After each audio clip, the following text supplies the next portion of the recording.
Hello, welcome to let's chem. तो आज हम क्या पढ़ रहे हैं, नेफ रिएक्शन, जो कि बहुत छोटी सी रिएक्शन है, बहुत छोटा सा कॉन्सेप्ट है। और आपका क्लेडन केमिस्ट्री की जो सेकंड एडिशन की बुक है वहाँ पे पेज नंबर 899 में बहुत हल्का सा और 612 में, इन दोनों में बहुत हल्का छोटा सा आपको दिया गया है। तो हम उसको अच्छे से समझेंगे क्योंकि आपका नेट में और गेट में ये एक दो बार पूछी गई है। नेफ रिएक्शन बहुत ही इंपॉर्टेंट रिएक्शन है, लेकिन है बहुत छोटी सा और छोटे सा कॉन्सेप्ट है। बिल्कुल अच्छे से समझ के हम फटाफट से इसको खत्म करेंगे, ठीक है। तो इसमें होता क्या है पहले नेफ रिएक्शन में कि hydrolysis of NO2 group to ketone में जो NO2 ग्रुप का वो हाइड्रोलिसिस होता है और क्या बनता है हमारा प्रोडक्ट, कीटोन बनता है, ठीक है। कैसे कैसे बनता है, कैसे कैसे होता है हाइड्रोलिसिस। तो सबसे पहले हाइड्रोलिसिस होने के लिए यहाँ पे क्या बनता है, नाइट्रो स्टेबलाइज्ड एनाइन बनता है। किसके साथ, एक बेस के साथ। अगर हम इसकी बेस के साथ रिएक्शन करेंगे तो एक नाइट्रो स्टेबलाइज्ड एनाइन बनेगा और उसके बाद followed by hydrolysis with H2SO4। उसके बाद हाइड्रोलिसिस होगा H2SO4 के साथ, तो हमारे पास क्या बनता है, कीटोन बनता है। तो आपकी जो क्लेडन केमिस्ट्री की सेकंड एडिशन की बुक है वहाँ पे इसका जो मैकेनिज्म है वो बिल्कुल भी नहीं दिया गया है। डायरेक्ट इसका कॉन्सेप्ट बताया गया है कि ऐसा होता है हमारे पास, और अगर इसकी रिएक्शन करेंगे तो यहाँ से हमारे पास डायरेक्ट क्या बन जाएगा, NO2 से डायरेक्ट हमारा कीटोन बन जाएगा, ठीक है। और जो पेज नंबर 899 है वहाँ पर ये दिया गया है, अगर हम TiCl3 के साथ भी अगर रिएक्शन करें, अगर NO2 ग्रुप लगा हुआ है कहीं पे और उसकी रिएक्शन अगर हम TiCl3 के साथ करें तो वहां पे भी हमारा डायरेक्ट क्या बन जाता है, कीटोन बन जाता है, ठीक है। तो आप इतना ध्यान रखना, जो नेफ रिएक्शन होती है, अगर हमारे पास NO2 ग्रुप है, अगर हमारे पास क्या NO2 है, अगर यहाँ पे दे रखा है क्या TiCl3, अगर यहाँ पे दे रखा है TiCl3 तो NO2 से क्या बन जाएगा, डायरेक्ट बन जाएगा हमारे पास कीटोन। आई इतनी बात समझ में।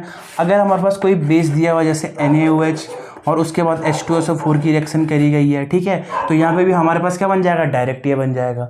अगर हमारे पास NaOET दे रखा है, ठीक है, तो ये इसके साथ भी ऐसे हो जाएगा।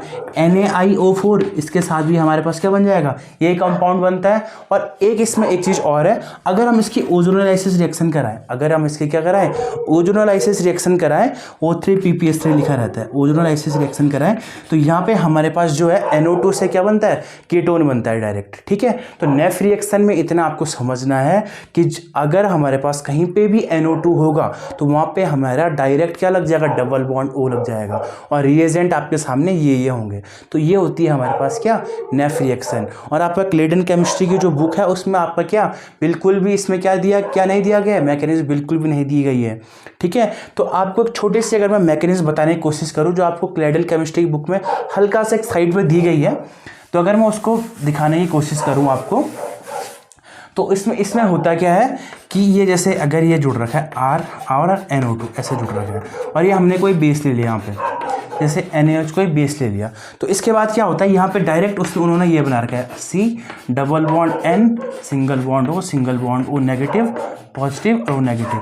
तो उन्होंने ये बोला है कि अगर हमारे पास कोई NO2 ग्रुप के साथ कोई बेस की रिएक्शन करते हैं तो यहाँ पे हमारे पास बनता है नाइट्रो स्टेबलाइज्ड एनाइन, ठीक है। और फर्दर इसकी हाइड्रोलिसिस करने पर क्या बन जाता है, अगर इसका हाइड्रोलिसिस हो रहा है यहाँ पे, तो वहाँ पे हमारे पास H2 और HCl दे रखा था। जो क्लेडन केमिस्ट्री की सेकंड एडिशन की बुक है वहाँ पे सिर्फ इतनी मैकेनिज्म दिखाई गई है कि अगर NaOH कोई बेस के साथ रिएक्शन करेंगे तो यहाँ पे हमारा नाइट्रो स्टेबलाइज्ड एनाइन बनेगा, और इसके बाद H2 और HCl मतलब हाइड्रोलिसिस, फर्दर हाइड्रोलिसिस कराने पर यहाँ पे क्या हो जाएगा, हमारे पास C single bond C double bond O, ये हमारा क्या बन जाएगा, प्रोडक्ट बन जाएगा, ठीक है। तो आपको नेफ रिएक्शन में इतनी आपको बात ध्यान रखनी है, आपको मैकेनिज्म से बिल्कुल भी मतलब नहीं है, आपको प्रोडक्ट बनाना आना चाहिए। तो प्रोडक्ट क्या बनता है हमारे पास, NO2 की जगह में डबल बॉन्ड O लग जाएगा, कीटोन बन जाएगा। और कैसे कैसे होगा, यहाँ पे क्या क्या रिएजेंट होंगे वो आपको पता चल गए होंगे, ठीक है। तो आपका क्लेडन केमिस्ट्री की बुक में बहुत ही छोटा सा 899 और 612 ये दो पेज है जहाँ पे हल्की सी छोटी सी रिएक्शन दे रखी है।